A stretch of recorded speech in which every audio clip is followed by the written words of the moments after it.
반갑습니다. 온라인 성서대학에 오신 여러분들을 환영합니다. 지난 한 주일 동안 평안하셨습니까?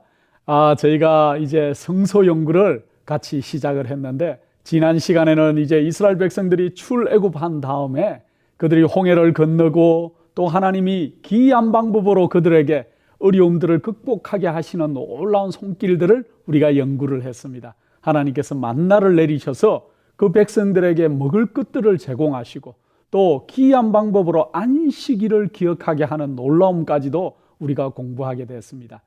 근데 이제 그들이 이제 출애굽하고 6월절을 처음 출애굽하고 난 다음에 거의 이제 50일 가까이 되어서 그들이 이제 시내산 밑에 당도하는 모습부터 오늘 우리가 공부해 보도록 그렇게 하겠습니다. 그들이 이제 약 50일 정도 지나고 난 다음에 시내산 밑에 도착을 했어요. 그렇게 하고 난 다음에 하나님께서 모세를 통해 가지고 그 온 백성들에게 그들이 옷을 빨고 몸을 정결하게 하고 여호와 하나님을 만날 준비를 하라는 그러한 지시를 하는 것들을 우리가 성경 출애굽기에서 볼 수가 있습니다. 그래서 이스라엘 백성들이 그들이 이제 옷을 빨고 그들의 몸을 정결하게 하고 이틀 동안 여호와 하나님을 만나기 위해서 그들이 준비하는 모습들을 우리가 출애굽기 19장에 이렇게 볼 수 있는데, 그들이 그렇게 준비하고 난 다음에 이제 시내산 밑에서 첫 번째 맞이하는 안식일이 되었어요. 그 안식일 아침에 온 이스라엘 진영에 이제 이 20세 이하의 아이들 또 여자들을 제외하고 난 다음에 20살 이상의 그 남자 장정을 계수하니까 60만 3,550명이었어요. 그래서 민수기에 보면 그 얘기가 나오죠. 60만 3,550명의 그 어마어마한 그러한 이 이스라엘 민족들, 그러나 여자나 아이들을 더하면 더 많았겠죠. 그 온 백성들이 이제 시내산 밑에서 그들이 여호와 하나님을 만나기 위해서 아주 마음을 정결하게 하고 하나님을 만나기 위해서 준비하는 그 안식일 아침을 한번 여러분들 상상을 한번 해보시기 바랍니다. 그들이 바라보고 있는 그 시내산 위에는 구름 가운데 하나님의 임재가 번쩍번쩍하면서 하나님의 임재가 그들 위에 드러났고, 이제 드디어 안식일 아침에 온 회중이 모인 가운데 하나님께서 직접 그들을 만나시기 위해서 그곳에 오셨어요. 여러분들이 그 자리에 아마 참석했다면 얼마나 영광스럽고 두렵고 떨리겠습니까? 드디어 이제 하나님의 그 임재가 구름 가운데서 나타나기 시작했는데 온 이스라엘 백성들은 아마 머리를 숙였을 것 같아요. 하나님의 놀라운 임재가 그곳에 있으면서 하나님이 창세 이후로 처음으로 이스라엘 백성들에게 하나님의 음성을 공식적으로 드러내는 놀라운 일이 그곳에서 있었습니다. 하나님께서 정말 번쩍번쩍하는 번개 가운데 또 우레와 같은 하나님의 음성으로 하나님이 십계명을 반포하시는데 그 이스라엘 백성들이 얼마나 떨렸을까요? 그 하나님의 음성을 직접 들으니까. 그래서 그 이스라엘 백성들이 그 십계명을 듣고 있는 약 한 10분여 정도의 시간 동안 너무 두렵고 떨려서 그들이 이런 고백을 합니다. 출애굽기 20장 19절. 백성들이 모세에게 당신이 우리에게 말씀하소서 우리가 들으리이다. 하나님이 우리에게 말씀하시지 말게 하소서 우리가 죽을까 하나이다. 출애굽기 20장 19절을 보면은 이 백성들이 하나님의 음성을 처음으로 직접 듣는데 그 구름 가운데 번쩍거리는 이 번개들과 또 하나님의 우레와 같은 음성과 그러한 이 장엄한 광경 속에 이 백성들이 아직 하나님을 만나기에 준비되지 않은 이 백성들이 너무 두렵고 떨려서 목사에게 간청하는 것들을 들 수 있습니다. 당신이 좀 말씀해 주십시오. 대신 하나님의 음성을 우리가 도저히 직접은 들을 수가 없습니다. 우리가 죽을까 합니다. 이런 부탁을 할 때 참 좋으신 우리 여호와 하나님께서는 그 말씀을 이제 수용하세요. 하나님께서는 사실은 첫 번째 안식일 자기네 백성들을 애굽에서 불러내시고 그 백성들로 이제 하나님께서 직접 대면하시고 율법을 반포하시고 그들을 만나시기를 원했지만은 이 백성들이 너무 두려움에 떨기 때문에 하나님께서는 그 계획을 잠시 아마 미루신 것 같습니다. 그래서 하나님께서 모세에게 너와 또 아론의 두 아들과 또 70인의 장로들이 산으로 올라와라고 얘기하십니다. 그래서 이제 백성들을 남겨두고 70인의 장로와 또 아론의 두 아들과 모세가 또 자기의 종자 요수아를 데리고 그 산으로 올라가는 모습을 우리가 볼 수 있습니다. 근데 하나님께서 산으로 올라오라고 했지만은 그 산에 올라온 그 지도자들을 바로 만나시지 않으셨어요. 우리가 성경에서 볼 수 있지만은 6일 동안 그들이 하나님을 만나러 산에는 올라갔지만은 6일 동안 하나님을 만나지 못하고 그들이 기다린 것들을 우리가 볼 수 있습니다. 어떨 때 하나님께서 우리에게 명령하세요. 와라. 하고 또 이렇게 해라. 하고 하지만은 어떨 때는 그 하는 것들이 참 우리가 기다려야 될 때가 있어요. 6일 동안 하나님 만나기 위해서 그들이 올라갔지만은 6일 동안 기다리는 그 기다림이 모세에게는 참으로 어렵고 힘들고 그 자신을 겸비하게 하는 그런 시간이었을 것입니다. 자, 그랬는데 이제 6일의 시간이 지나고 난 다음에 그러나 여전히 구름 속에 하나님의 임재의 모습들이 보이고, 그러는 그 6일 동안의 시간이 지나고 난 다음에 6일 저녁 때 이제 7일, 7째 날 이제 안식일이 시작되는 그 시간에 하나님께서 모세에게 더 높은 산으로 구름 가운데로 올라오라는 그러한 명령을 하시는 것들을 우리가 볼 수 있습니다. 모세가 이제 그 70인의 장로들과 그 지도자들을 남겨두고 모세 홀로 이제 하나님께서 계시는 그 구름 속으로 들어가는 모습을 우리가 성경에서 여러분들도 익숙하게 듣고 보고 알고 있을 것입니다. 자, 구름 속으로 들어간 모세가 이제 40일 낮과 밤을 그곳에서 여호와 하나님을 대면해서 말씀을 듣고 율법을 듣고, 그래서 그 율법을 이제 이스라엘 백성들에게 반포해 주고 하나님의 지시사항을 이야기해 주기 위해서 구름 속으로 들어간 모세를 볼 수가 있습니다.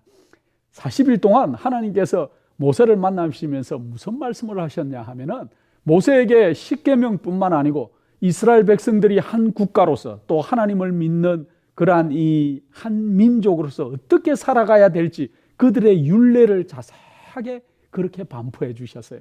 그것뿐만 아니고 하나님께서 내가 너희와 함께 있기를 원한다. 그래서 날 위해 너희가 뭘 만들어라?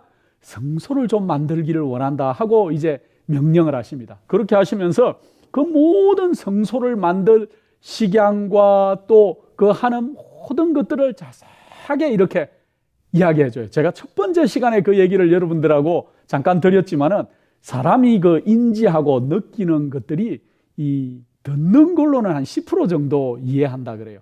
그러나 직접 보고 손으로 만지고 하는 것을 통해서 이 많은 것들을 인지한다고 하는 연구 결과가 있는데, 모세에게 하나님께서 들려주신 것뿐만 아니고 그 40일 동안 하늘에 있는 성소의 모형들을 보여주셨다 그랬습니다.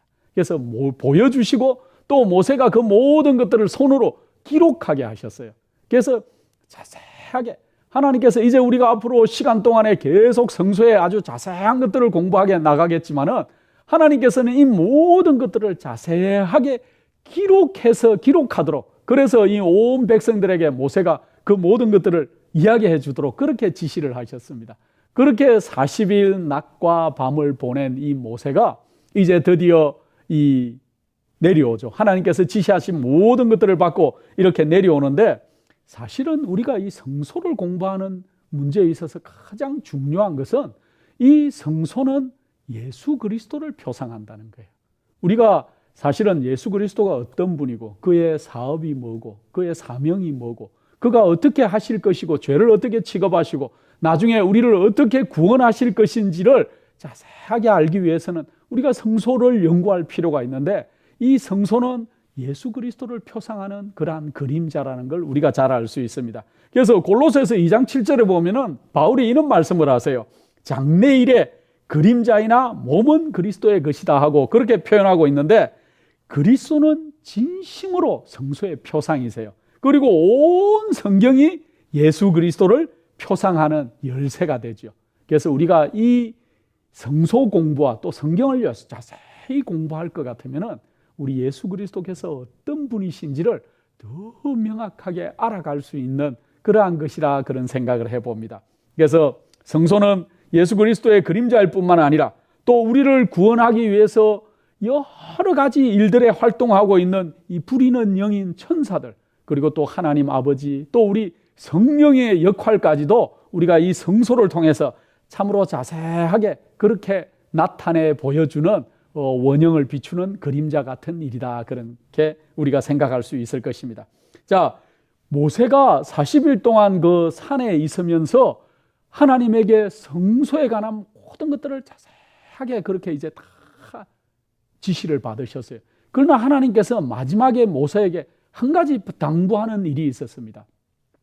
비록 그 성소가 하나님을 위해서 그렇게 지어지는 그러한 건축물이고 그러한 일들이었지만은 특별히 안식일에는 그 일을 하지 말라는 특별한 지시를 받았어요. 그래서 이 출애굽기 31장 13절로 14절에 하나님께서 이렇게 말씀하십니다. 너희는 나의 안식일을 지키라. 이는 나와 너희 사이에 너희 대대의 표징이니 나는 너희를 거룩하게 하는 여호와인 줄을 너희로 알게 함이라. 너희는 안식일을 지킬지니 이는 너희의 성일이 됨이라. 무릇 그날에 일하는 자는 백성 중에서 그 생명이 끊어지리라. 하나님께서는 이 안식일의 만나를 통해서 안식일을 다 잊어먹어가던 그 당신의 백성들에게 안식일이 어떤 날인지를 회복하게, 날짜를 회복하게 하셨지만은 그 안식일의 중요함은 하나님께서 하나님을 위해서 성소를 짓는 일까지도 안식일에는 일하지 말라고 하십니다. 그리고 이 안식일은 창조의 기념일이요, 또 너희를 애굽 종되었던 집에서 인도하여 낸 구속의 기념일로 너희들이 거룩하게 지키라고 그렇게 명령을 바라시는 것들을 우리가 볼 수 있습니다. 자, 이제 모세가 40일 동안 이 모든 이 하나님의 명령을 가지고 이제 산 밑으로 내려오죠. 드디어 이제 성소를 짓는, 물론 하나님의 두 돌비, 이 청옥으로, 블루 사파이어로 만들어진 그러한 이 청옥으로 된 두 돌비를 가지고 내려왔는 그러한 역사들은 우리가 뭐 생략하고라도 이제 성소에 관한 모든 것들을 그 백성들과 지도자들에게 이렇게 자세하게 적은 것들을 이제 모세가 이렇게 알려주죠. 그렇게 하지만 하나님께서 특별히 두 명의 아주 지혜로운 그러한 일꾼들을 뽑으시고 그들을 통해서 하나님이 이 성소를 제작하는 모든 일들을 맡기신 것들을 우리가 출애굽기 31장에 보면은 그 얘기들이 나옵니다. 특별히 출애굽기 31장 1절로 6절에 보면은 하나님께서 두 젊은이를 택하시는데 브사렐과 오홀리압이라고 하는 그러한 두 젊은이를 택하시는 모습들을 성경에서 이렇게 적고 있습니다. 제가 출애굽기 31장 1절로 6절을 한번 낭독하겠습니다. 여호와께서 모세에게 일러 가라사대 내가 유다 지파 훌의 자손 손자요 우리의 아들인 브사렐을 지명하여 부르고 하나님의 신을 그에게 충만하게 하여 지혜와 총명과 지식과 여러 가지 재주로 공교한 일을 연구하며 금과 은과 노수로 만들게 하며 보석을 깎아 물리며 나무를 새겨서 여러 가지 일을 하게 하고 또 6절에 보면은 또 내가 또 단 지파 아이사막의 아들 오홀리압을 세워 그와 함께 하게 하며 무릇 지혜로운 마음이 있는 자에게 내가 지혜를 주어 그들로 내가 내게 명하는 것을 다 만들게 할지니 하고 이야기하고 있습니다. 여기 보면은 하나님께서 두 명의 젊은이를 택하시는데 브사렐과 오홀리압이라고 하는 두 젊은이를 택해서 이 성소의 모든 것들을 제작하고 만들게 하는 그러한 감독관으로 사용하는 것들을 우리가 볼 수 있습니다. 그래서 우리가 성소를 이제 다음 주부터는 성소 뜰부터 시작해서 저희가 연구하겠지만은 먼저 이 성소를 만든 이 두 사람, 특별히 책임을 맡은 브사렐과 오홀리압에 관해서 우리가 잠깐 연구하는 것도 참 의미 있는 일이다 그런 생각을 합니다. 이 브사렐이 누군가 하는 것을 한번 우리가 연구해 보겠습니다. 이 브사렐이라는 그러한 이 젊은이의 이름은 하나님의 그늘 아래서라는 그러한 이름의 뜻을 가지고 있다 그래요. 제가 이 연구를 하면서 하나님의 그늘 아래서 하는 이름을 가진 브사렐이 참 훌륭한 이름을 가졌다. 여러분들도 그 이름을 다 가지고 있죠. 저는 정광익입니다. 근데 광익, 저는 한문으로 하면은 빛광자에 더할 익자. 저희 할아버지가 참 지어줬는데 참 잘 지은 것 같아요. 광익이다. 참 잘 지은 이름 같습니다. 그런데 빛이 더한다 그런 얘기인데 하나님의 여호와의 빛이 계속 더하면 좋겠습니다. 근데 이 여러분들도 이름의 뜻을 가지고 있지만은 이 브사렐의 이름, 하나님의 그늘 아래서 하는 참 좋은 이름. 그들이 애굽의 종되었던 그러한 상태에 있을 때 아마 지었는 이름 같은데도 하나님의 늘 보호의 그늘 아래에 있기를 원하는 믿음 충만한 그러한 이름이다 그런 생각을 합니다. 이 브사렐은 유다 지파였어요. 유다 지파. 그리고 이 여러분들이 잘 아는 이 믿음의 용사 두 사람, 여호수아와 갈렙 하는 그 갈렙의 정손자였어요. 아, 갈렙이 누굽니까? 갈렙이 열 정탐꾼들이 그렇게 이 정탐을 하고 와가지고 12정탐꾼이, 열 정탐꾼은 부정적으로 그들의 정탐한 사실을 보고할 때 이 여호수아와 갈렙 중에 이 갈렙이 뭐라고 얘기합니까? 우리가 곧 올라가서 그 땅을 취하자, 능히 이길 수 있다고 얘기하던 그 놀라운 그 갈렙의 정손자였어요. 그 다음에 그의 할아버지는 훌이었습니다. 여러분들 훌이 누군지 아시죠? 이 르비딤에서 아말렉하고 전쟁을 할 때 이 모세가 산에서 지팡이를 들고 있을 때 팔에 힘이 빠질까봐 이 아론과 훌이 이렇게 손을 들어줬던 그 훌륭한 훌. 근데 사실은 이 성경학자들은 이 훌이 아마 미리암의 남편일 것이다, 그렇게 얘기하는 것들을 여러 책자에서 볼 수가 있습니다.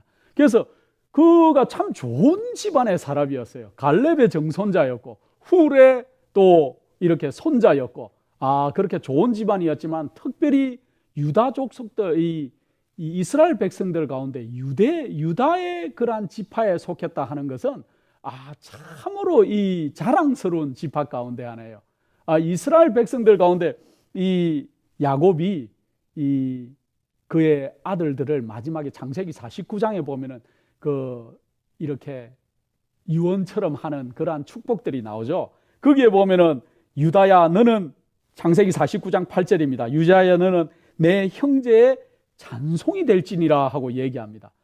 참 좋은 이런 축복의 말을 해주죠. 또 역대상에 보면은 유다는 그 형제보다 뛰어나다고 하는 그러한 얘기를 또 적고 있는데, 사실은 다윗의 그 지파가 유다 지파였죠. 그래서 사실은 이스라엘 백성들이 나중에 바벨론에 이 침공을 당하고 예레미야서에 보면은 그런 일이 있을 때 가장 마지막까지 이스라엘 그 족속들을 지키고 있던 북방의 열 나라들은 벌써 섞인 무리가 되고 배교를 하는 그러한 이 일들이 있었지만은 마지막으로 유다와 베냐민은 그들이 끝까지 이 마지막에 남아 있었던, 그래서 굉장히 자랑스러움을 느끼는 그러한 지파 가운데 하나가 유다 지파였어요. 사실은 그 다니엘과 그 세 친구들도 그 유다 지파의 사람들이었고, 예수님도 어느 지파의 사람이었습니까? 유다 지파의 사람이었어요. 그래서 이 계시록에 보면은, 계시록 5장 5절에 보면은 이 유대 지파의 사자다 하는 그런 표현이 있는데, 우리 예수님께서도 유다 지파였어요. 그래서 사실은 버사렐은 참으로 좋은 가문, 좋은 지파, 그래서 참 자랑스러운 지파 가운데 한 그러한 젊은이로서 하나님께서 많은 재주를 그에게 주셔서 그가 모든 금과 은과 놋, 이 사실은 성소 안에 있는 금기명들, 그 다음에 성소 뜰에 있는 이 번제단과 놋대야의 그 모든 것들을 이 조각하고 만들고 하는, 그 다음에 성전에 쓰였던 그러한 나무들을 다 조각하고 만들고 하는 모든 것들을 감독하고 기술을 가지고 있는 그러한 놀라운 역할을 하는 것이 이 브사렐이었어요. 그런데 이제 두 번째 하나님께서 택한 오홀리압이라는 사람은 어떤 사람이었는지 우리가 또 연구를 한번 해보겠습니다.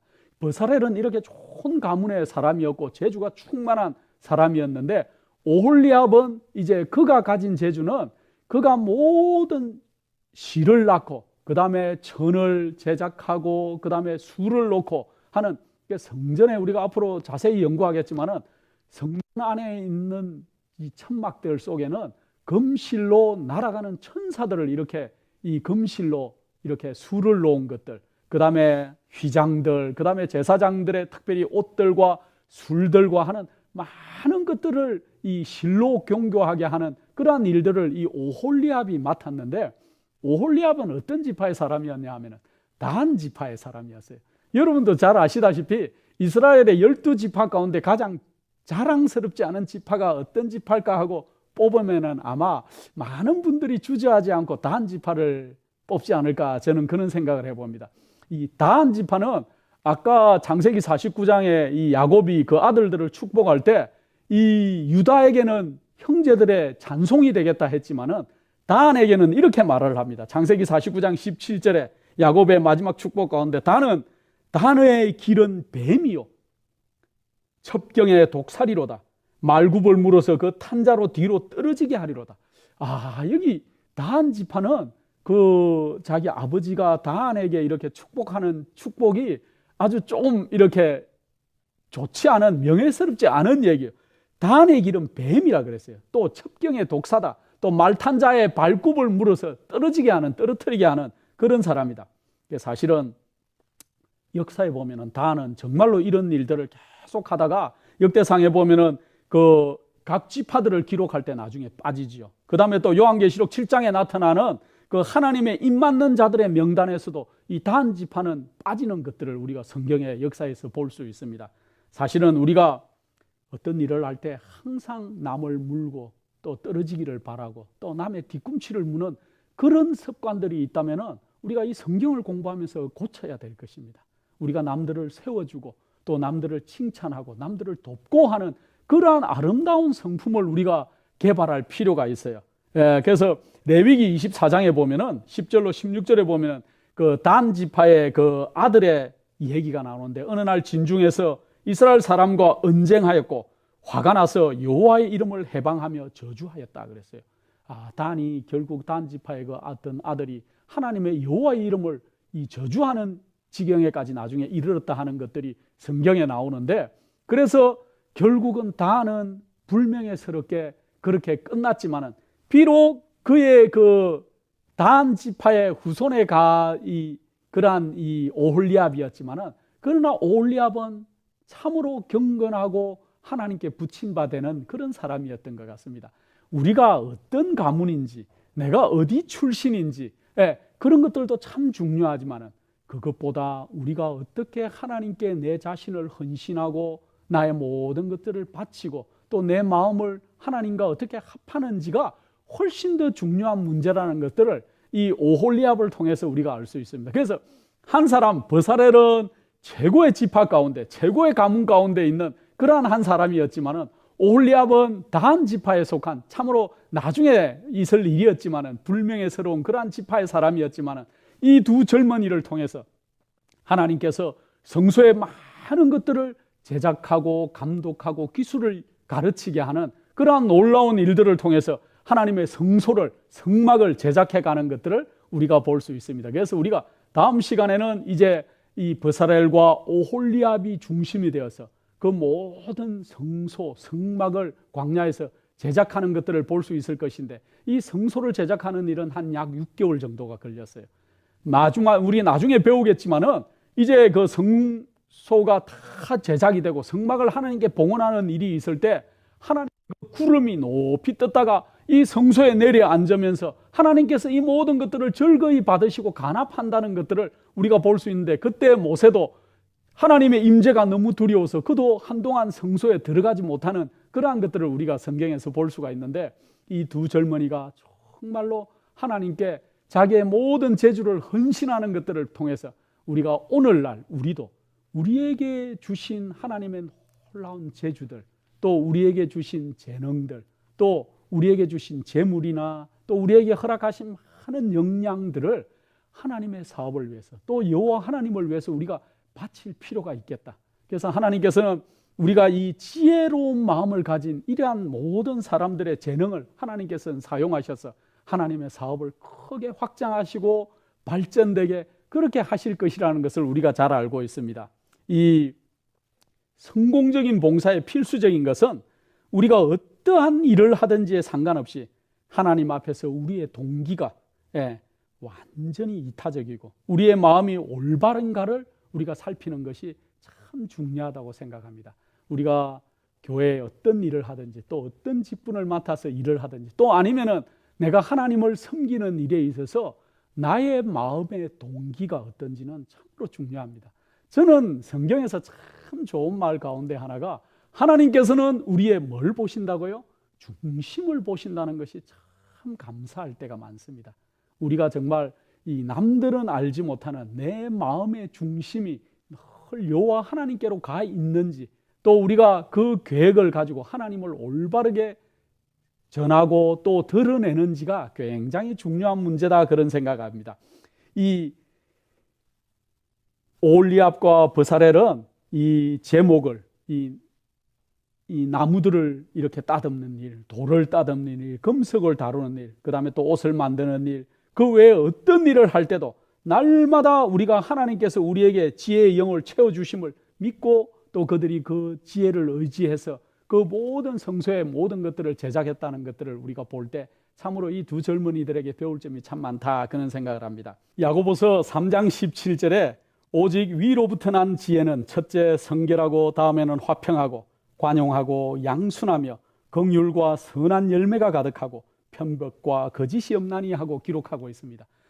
우리가 하나님의 일을 할 때 정말 우리의 위로부터 오는 지혜를 구해야 될 것이고 또 우리가 정말 성결하고 또 화평하고 남들하고 이 화평하는 것은 참 중요한 문제인 것 같습니다. 그래서 우리가 피스메이커, 그 사람이 있는 데는 정말 평화가 만들어지는 피스메이커가 되면 참 좋겠고 또 관용하고 양순하고 그리스도인이 막 짜증스럽고 힘들게 하면 그 문제가 있죠. 예, 양순하고 긍휼과 특별히 우리가 그가 그리스도인인지 어떻게 알겠습니까? 그에게서 나는 선한 열매로 그들을 알겠다 그랬는데 이런 선한 열매가 가득한 그러한 이 지혜로운 하나님의 일꾼들이 되면 참 좋겠습니다. 그래서 하나님께서 이스라엘 백성에게 이 모세를 통해서 지시하셨지만은 또 모세의 지시를 들은 그러한 이 버사랄과 오홀리압이라는 이 두 젊은 청년을 통해서 하나님께서 이 성소의 또 성막의 모든 제작을 그렇게 지시하셨던 것처럼 만일 우리가 가지고 있는 기회를 잘 활용하고